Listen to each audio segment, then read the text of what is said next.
buenas tardes. Gracias por estar con nosotros una vez más en esta programación en español del Canal 17. Les saluda Pedro Corzo, trabajador, periodista de Martín Noticias. Hoy vamos a abordar un país que en los últimos años ha ido cobrando importancia. Y digo importancia en términos, por supuesto, figurativos. Y es que Ecuador, como consecuencia del presidente que tiene, pues ha vuelto un país también mediático, como en su momento lo ha sido Venezuela, Bolivia, Nicaragua, etcétera.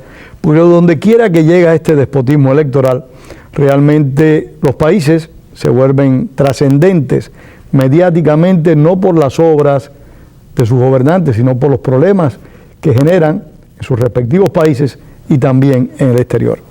Para abordar la situación de Ecuador, los comicios de este domingo, cuando ustedes estén viendo este programa, se están celebrando elecciones en Ecuador, presidenciales y legislativas. Hemos invitado a un amigo personal, a Gustavo Lemus. Gustavo es analista político, es un hombre que conoce a fondo la política de su país y la política latinoamericana. Gustavo, gracias por estar acá. Gracias a ti, Pedro, y buenas tardes a todos televidentes. Gustavo, las elecciones en Ecuador. Es la segunda reelección a la que va el presidente Rafael Correa.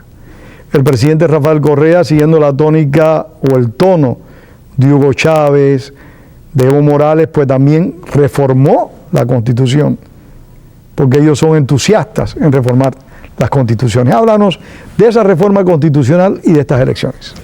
De la reforma constitucional, al hacer la nueva constitución del país, lo que hicieron fue, como en todos los casos anteriores, Venezuela, Bolivia, el Ecuador ha hecho lo mismo, tomar un grupo de importantes profesionales de derecho en varias materias de Barcelona, que son los que han actuado en los tres países. O sea, españoles. Españoles. No son de estos países, sino españoles. Ellos hicieron el formato que en definitiva redunda en una constitución como un traje a la medida para el gobernante. Todo es para su beneficio y no hay manera de hacer nada. Eso es lo que ha pasado. O sea, es un patrón en el que elaboran estos es correcto. Estos abogados. Y eso es público, todo el mundo lo sabe. Y entonces esa constitución ha sido elaborada a la medida del presidente Correa. Es verdad, tanto así que él ganó las elecciones la primera vez. Entonces él lo que hizo para empezar fue no jurar la constitución del país. Su argumento lo vino a continuación. Él quería una nueva constitución. Así se hizo en Montecristi y con eso pues él ha terminado con la institucionalidad del país. No hay separación de funciones, todo está en sus manos. ¿Por qué razón? Porque en la manera que se diseña esta constitución, que hablando de que era algo nuevo, el pueblo la votó en bastante mayoría en ese momento. No fue una cuestión de una diferencia mínima de votación, no. Él convenció que eso es lo que el país necesitaba. ¿Qué es lo que sucede? Al no haber separación de poderes hoy día, estamos pagando lo que nos causó esa nueva constitución, porque todos los organismos que, basado en eso, ha empezado a legislarse y a cambiarlos, trajeron, para dar otro ejemplo, al ex juez Baltasar Garzón, que fue sentenciado ya en uno de los 3 juicios que mantiene en España. Sin embargo, él crea una supuesta comisión de veeduría internacional con nombres muy prestantes. Viene él al Ecuador en 3 viajes. Lo único que hizo fue, en el tercer viaje, venir a posesionar a la nueva Corte Nacional de Justicia. Un español, un extranjero. Un extranjero, porque él había actuado supuestamente como un veedor de que todo el proceso para esta nueva corte, porque todo es nuevo en el país, no han cambiado la bandera todavía y el escudo. Entonces, por allá vamos. Es posible porque con esa forma de actuar no hay ningún resquicio en donde pueda la oposición o quien disiente, vamos a decir, una persona que no está de acuerdo con lo que se está haciendo, no tiene manera. Correa ha monopolizado los espacios a través de 23 medios entre comprados, propios y los bienes incautados a los banqueros que debían desde el año 99. Que debieron haber sido subastados y que no fueron subastados. En absoluto, esos él no los cede. Ahí no hay venta, ahí no hay negocio. Entonces él tiene el control y el predominio de lo que es la opinión pública, porque a quien lo oye el país no tiene más alternativa o apagar el canal de televisión o escuchar lo que dice. Pero ya no hay libertad de prensa en Ecuador. Es que no se puede considerar que exista libertad de prensa cuando en el Ecuador ha venido desde el primer día con un discurso ya cuando él se sacó la máscara, hablando de la prensa corrupta, o sea, ya anatemizar a uno de los poderes del Estado, se ha dicho siempre que es el cuarto poder, ¿verdad? Sí. Entonces él les va quitando legitimidad y él dando su versión de cómo son las cosas y cuál es la realidad. Y obviamente en ese tipo de discurso lo que ha hecho es dividir el Ecuador a la misma imagen y semejanza de lo que se hizo en Venezuela, de lo que se está haciendo en Bolivia, lo que ocurre en Nicaragua y lo que ocurre en Argentina en buena parte, ¿no? Pobres y ricos. Dividir el país. Pero allá vamos después, vamos a ir al pueblo más tarde, pero quisiera que me hablaras de la clase política ecuatoriana y hablaras también de la clase empresarial, o sea, cómo se comportan estas dos clases en relación al mandato del presidente Correa. Lo mismo que sucede en la prensa, ese amedrentamiento, esa habilidad para no clausurar un periódico, pero exigir que salga Pedro Corso, por ejemplo, o cierran el diario, que es lo que hace en último momento Pedro Corso. Yo renuncio porque acá hay 500 familias de los otros tantos trabajadores. Eliminó a Pedro Corso. Al diario no lo ha tocado. Como ocurrió con Emilio Palacios, por ejemplo. Exactamente. Ese es el ejemplo más patético de cómo aplastan. Entonces eso igual funciona con el empresariado. Empezó por disponer que no hay manera de que los aportes de las empresas o los aportes del colegio de abogados lleguen directamente. Eso es voluntario de cada uno. Entonces, al quitarle el respaldo económico y casi desbaratar todas las instituciones gremiales que hace la prensa, bajar un poco el tono. ¿Qué hace el empresariado? En tu pregunta concretamente, tratar de llevarse bien con Correa, porque si se llevan mal, él arremete con 3 empresas a través del famoso Servicio de Rentas Internas, cuyo director se llama Carlos Marx Carrasco. No tiene nada de nombre. No, el padre puede haber sido un hombre, pero la base de él es convertirse, como lo ha hecho, en un superministro de gobierno. Él se encarga de perseguir a todos y cada uno. Pero entonces, a mí lo que me produce impresión, y es que esa experiencia no la tuvimos en Cuba.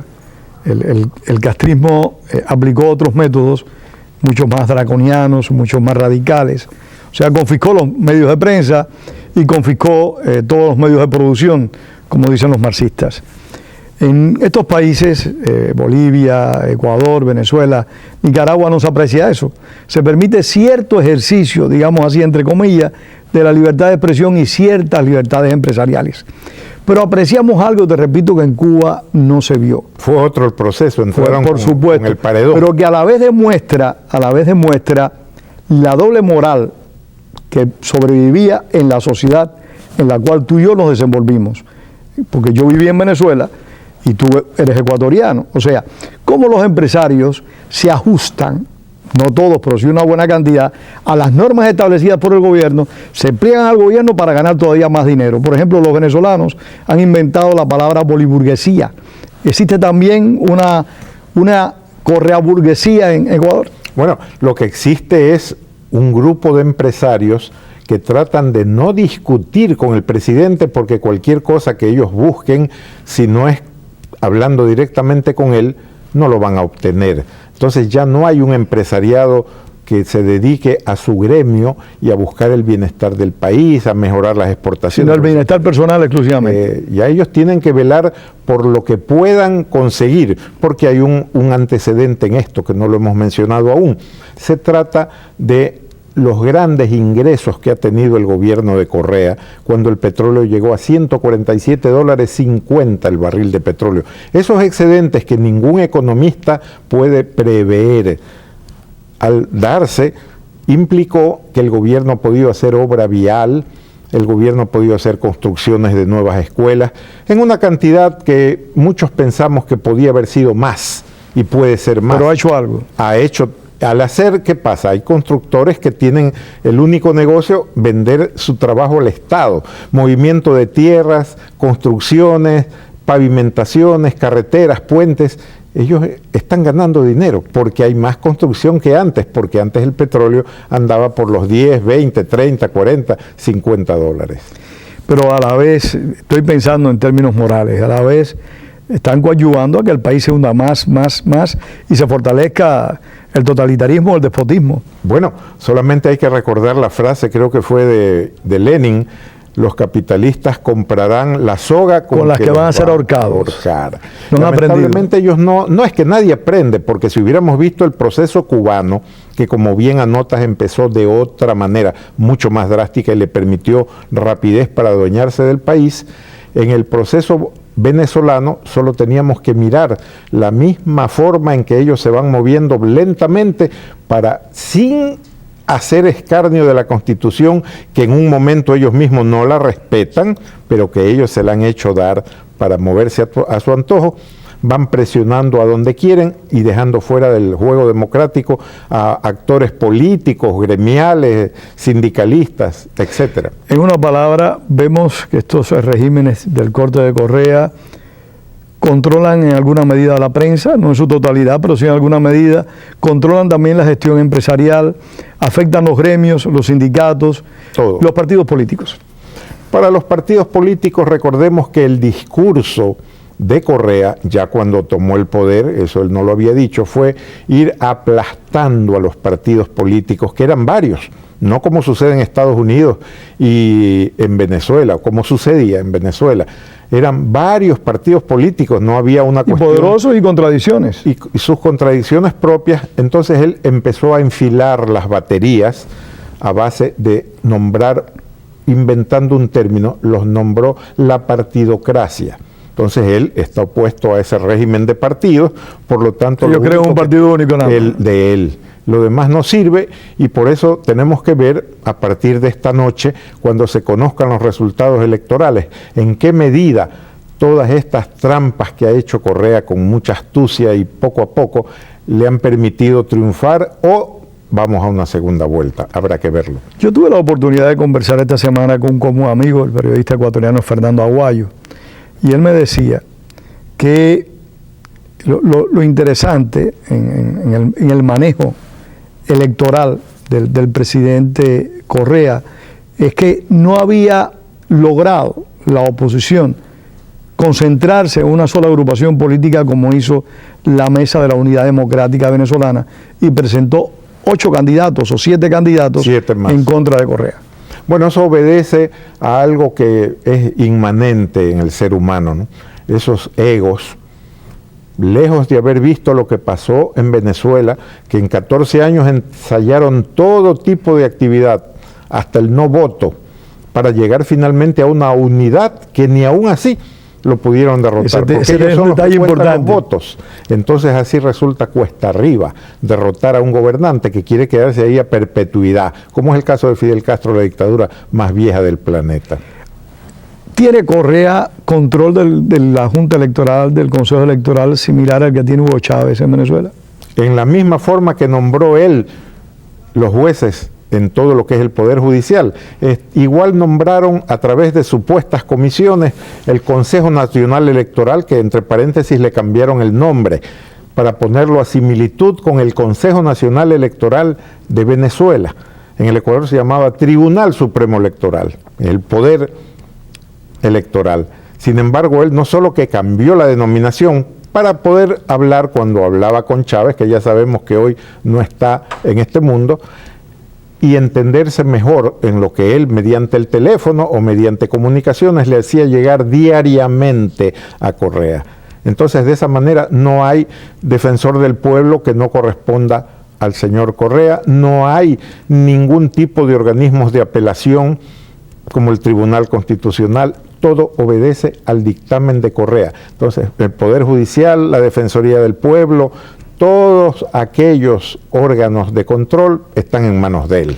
Los legisladores ecuatorianos están en una sola cámara, o sea, no existe una bicámara como en el pasado. No, antes hubo senadores y diputados, Ya no, esta vez no. Al igual que en Venezuela. Al igual que en Venezuela, es que la franquicia es similar. ¿Hay legisladores de oposición en el Parlamento ecuatoriano? Por supuesto que existen, pero ellos están casi invisibilizados ante la opinión pública. ¿Son minoría? Son minoría. Los pocos que combaten, el gobierno nunca llegó a ser mayoría hasta el día de hoy, que sabremos con el resultado electoral que ha pasado, pero han mantenido en este último año una pugna en ciertos temas que los ha obligado al gobierno a dejar para más adelante, como la ley de medios, por ejemplo, que es lo que se llama la ley Mordaza. Entonces, lo que existe es lamentablemente un régimen que todo lo ha tomado para sí, y eso no permite que sean vistas otras figuras y que lleguen al país, que lleguen al pueblo con su mensaje, porque están completamente hechos a un lado. Correa se ha dado el lujo de, inclusive cuando hay una aparición de un político en un canal de televisión, pues lo hacen interrumpir en ese momento para pasar una cadena refutando lo que él empezó a decir. De manera que nosotros en Ecuador no tenemos forma de llegar en la suficiente claridad y volumen al pueblo ecuatoriano. O sea, la democracia en Ecuador está totalmente quebrantada. Dejó de existir, Pedro. ¿Para qué vamos a andar con eufemismos? ¿Y entonces por qué participamos en elecciones? Si porque no tenemos es lo fe, único que sabemos hacer, ir a elecciones. El pueblo ecuatoriano no sabe hacer revoluciones. La última fue el 28 de mayo de 1944. Pero sin embargo supo derrocar al presidente Lucio Gutiérrez, supo derrocar al presidente Mahuat, si no me equivoco. Mahuat, o sea, correcto. El pueblo se lanzaba a las calles, o si no en los pueblos, digamos, facciones populares, se lanzaban a las calles y derrocaban estos gobiernos. Mi pregunta siempre es la siguiente: ¿cómo es posible que antes de que llegaran al poder los Hugo Chávez, los Correa, los Evo Morales, los Fidel Castro, o sea, todas estas personalidades complejas, cada uno a su manera, a su estilo, unos más crueles que otros, unos más despiadados que otros, pero cómo es posible que ciertas vertientes del país se volcaran a las calles, en revueltas populares, o como determinadas circunstancias, se opusieran al gobierno e hicieran que los presidentes renunciaran? Es que es muy sencillo, lamentablemente, Pedro. El tipo de represión que viene del modelo cubano, que está implantado en Venezuela, es lo que han implantado Correa y los demás. La gente tiene miedo, y el sentimiento de miedo se expresa por el no hacer nada. Se expresa porque si yo voy a escribir una columna en un diario, a lo mejor el editor me dice: oye, está un poco fuerte, ¿por qué no bajas algunos adjetivos? Y de repente estamos viendo que la situación de miedo se generalizó en el país.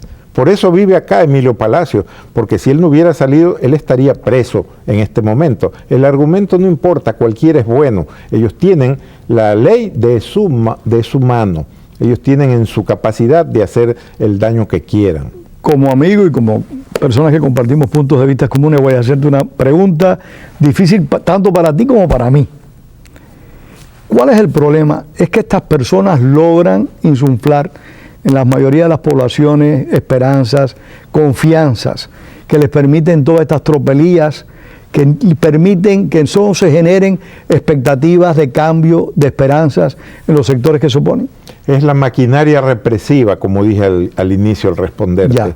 Esa maquinaria represiva hace que solo él tenga una fuerza y un control al cual la persona que tiene tres dedos de frente, pues tiene que opinar, ¿no? O me lanzo en contra de este monstruo, o me hago a un lado y allá, ¿para qué me voy a complicar la vida? Viene el razonamiento más fácil, por la maquinaria represiva. Recordemos cómo han llegado cubanos. Llegaron 2 operadores de torre de control, uno para Guayaquil, uno para Quito. ¿Y qué hacen esto lo allí? sabemos porque el operador que llegó para Guayaquil desertó y ya está aquí en Estados Unidos. ¿Y qué es lo que hacen?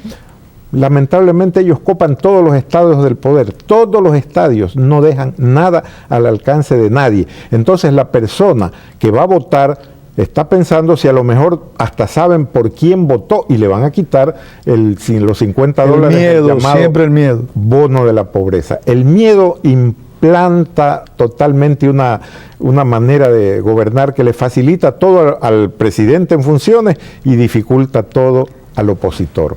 Antes de abordar la campaña electoral como tal, porque el tiempo lamentablemente se nos abrevia, se nos acorta, ¿cuáles son las expectativas entonces? ¿Qué posibilidades tenemos nosotros si el miedo nos corroe a todos en alguna medida? Y como tú decías antes de empezar el programa, estamos viendo también cómo ellos por medios legales también pretenden intimidar algunos medios de comunicación de la Florida, de Estados Unidos. Recientemente un canal, me contabas, iba a pasar un trabajo sobre Correa y amenazaron al canal con una demanda judicial.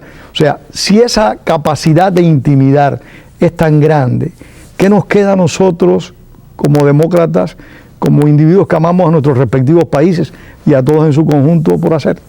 Seguir luchando para que los políticos de los partidos que aún subsisten entiendan el proceso de Venezuela. ¿Los políticos o los pueblos? Los políticos. Hacer entender a los pueblos es más difícil cuando Correa, en este caso concreto, es el que tiene el predominio de la información hacia el pueblo. Y el discurso de él es el que se oye. Los otros discursos no llegan. Si tú pides derecho a réplica porque te han ofendido, no te lo dan nunca.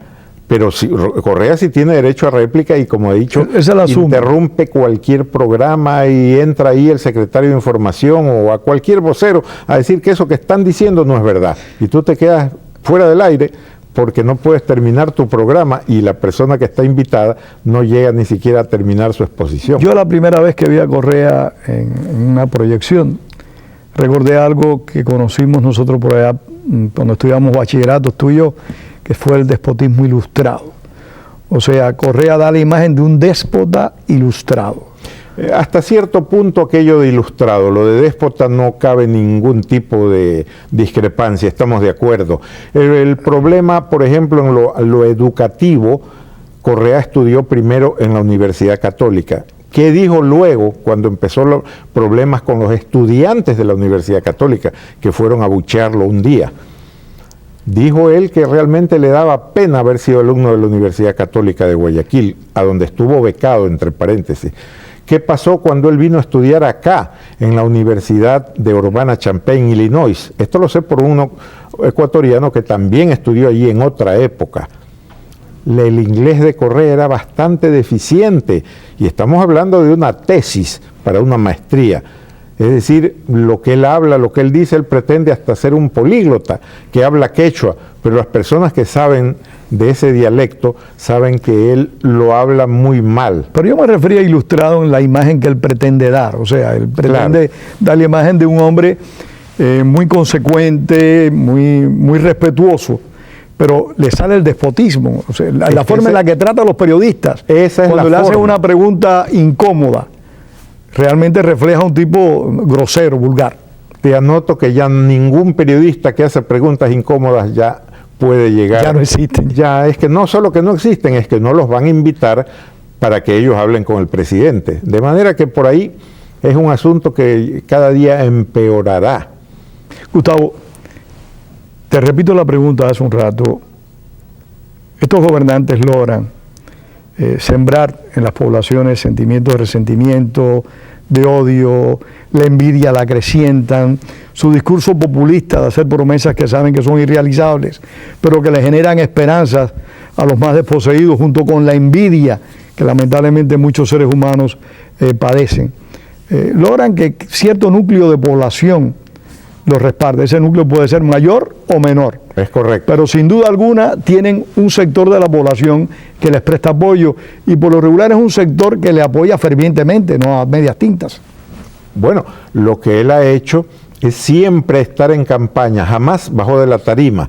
Por lo tanto, su discurso es el mismo de los otros gobernantes que han dividido el país en dos, pobres y ricos. Y él trata siempre de decir que gobierna para el pueblo y que él es el que interpreta lo que el pueblo desea y necesita. De manera que en esos términos tú no puedes tener otra cosa que un país dividido, fragmentado completamente, y con el agravante que Correa cada vez trata de tomarse los espacios que pueda. Acabaron de hacer elecciones el Colegio de Abogados en el Guayas. Pues allí asomó una misteriosa donación, creo que de $10,000, para que se pongan al día los abogados que no estaban pagando y estaban realmente ya fuera de... Y votaron por el candidato de Correa. Ganó el candidato de Correa. Entonces, en lo que él puede, copa todos los espacios. Se ha acrecentado la corrupción en Ecuador, 3 minutos nos quedan. No solo que se ha acrecentado, se ha hecho de tal manera escandalosa que el tema de Pedro Delgado, que ahora vive aquí, primo en segundo grado del presidente, Después de haber estado asociado al presidente. desde el primer día, Pedro Delgado fue la mano derecha de Correa por encima de presidentes de Banco Central y de cualquier otro. Ese es un problema serio que tenemos todos nuestros países, el liderazgo político oportunista que se pliega a estos mandatarios despóticos y después cuando no les conviene abandonan, pero ya ellos contribuyeron al fortalecimiento de ese gobierno.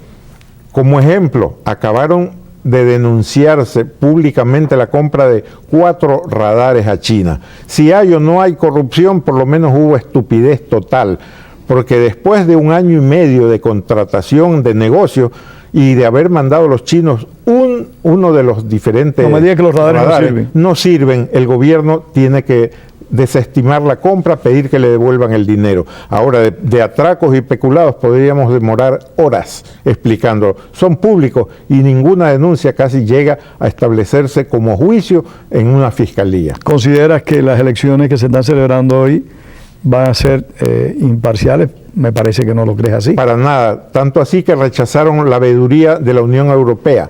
Los veedores que han llegado son de la ALBA, la UNASUR, en definitiva de la OEA, que ya sabemos a quienes mandan solamente a mirar, jamás una observación, jamás un comentario, todos ellos lo hacen para dar un marco de que todo ha sido en medio de la legalidad, nada más. ¿Cuáles son las opciones a futuro?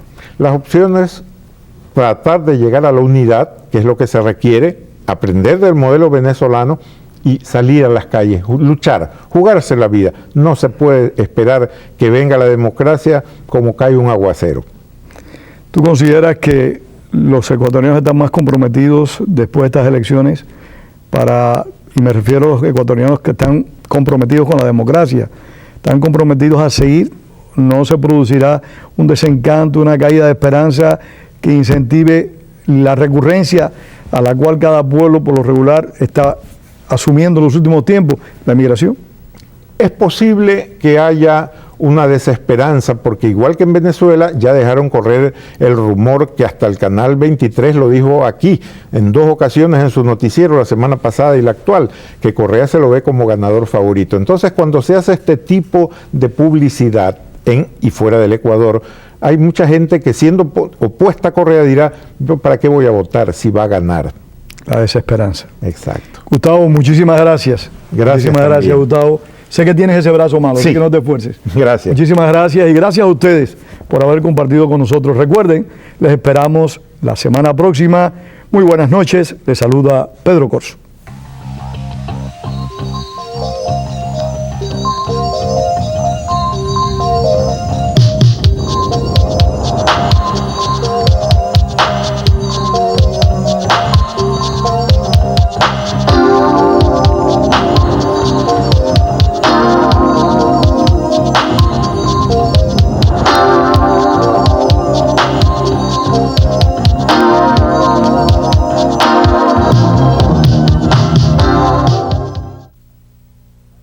Estar conectado al Internet es importante. Estar conectado le ayuda a aprender. Estar conectado puede ayudar a conseguir un trabajo. Estar conectado puede ahorrar dinero. Estar conectado mantiene su participación. La Escuela Pública del Condado de Miami-Dade le insta para conectarse.